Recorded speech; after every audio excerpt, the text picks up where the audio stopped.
Hello and welcome to Haunted Stories and Investigations, the Cryptid Files. As many of you will have already seen, we were talking about doing some cryptid fact files. So today I bring you your first episode, and we're going to look at the infamous Krampus.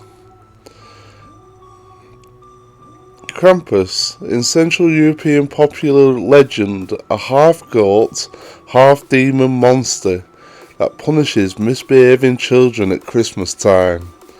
He is the devilish companion of Saint Nicholas. Krampus is believed to have originated in Germany, and his name derives from the German word krampen, which means claw. Krampus is thought to have been part of pagan rituals for the winter solace. According to legend, he is the son of Hel, the Norse god of the underworld. With the spread of Christianity, Krampus became associated with Christmas.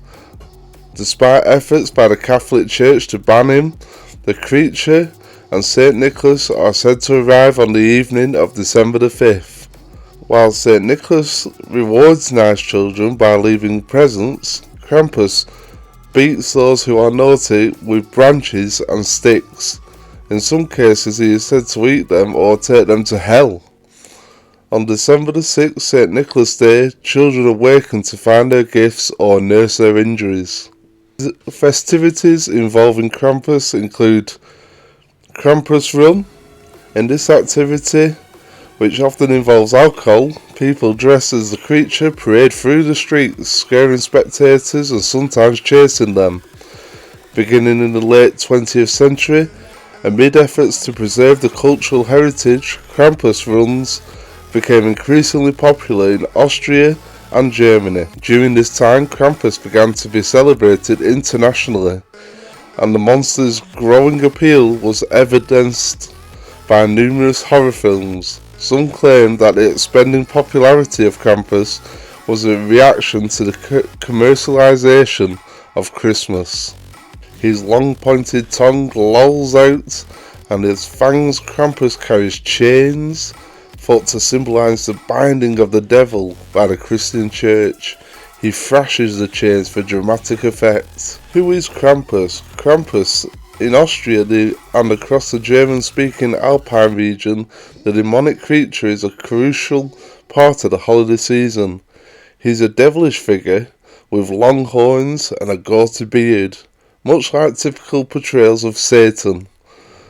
You might see him posed harmlessly on greeting card, or reproduced in chocolates or figurines, but you might also encounter a procession of Krampuses stalking through the town, laden on bells and chains, intimidating onlookers or whipping them with bundles of sticks. Originally, Krampus was purely a pagan creation, said to be the son of Hel from Norse mythology, but he got grafted onto Christian tradition as a sidekick of Saint Nicholas. Similar to figures like Zwart Piet in the Netherlands and Quinet's Ruprecht in Germany.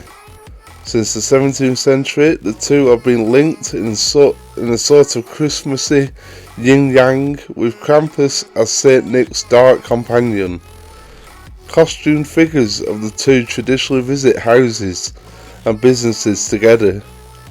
The Krampus of legend whips people with his birch bundle, but he's a literal demon. Surely the costumed human Krampus parties wouldn't engage in such violence, right? Wrong. Here's a description of the Salzburg Krampus from a tourist who expected mere costumed buffoonery and came home with welts. The narrow streets in the old city section of Salzburg were packed with pedestrians as the Krampus stomped through. Many people were caught unaware and reacted with terror. Some would flee and try to seek refuge in a shop or a restaurant, only to be pursued by a determined Krampus. With so many easy targets, we again managed to escape largely unharmed. At times we were chased, jostled and struck, but compared with the brutality we witnessed, It was obvious we had been spared the full brunt of the Krampus could muster. The writer went on to talk about in 3 cities and described savage beatings to people's thighs and shins, as well as Krampus chasing down and sitting on a teenager. But despite the fear and bruises, it's all in good fun. And hey, at least they aim for the legs.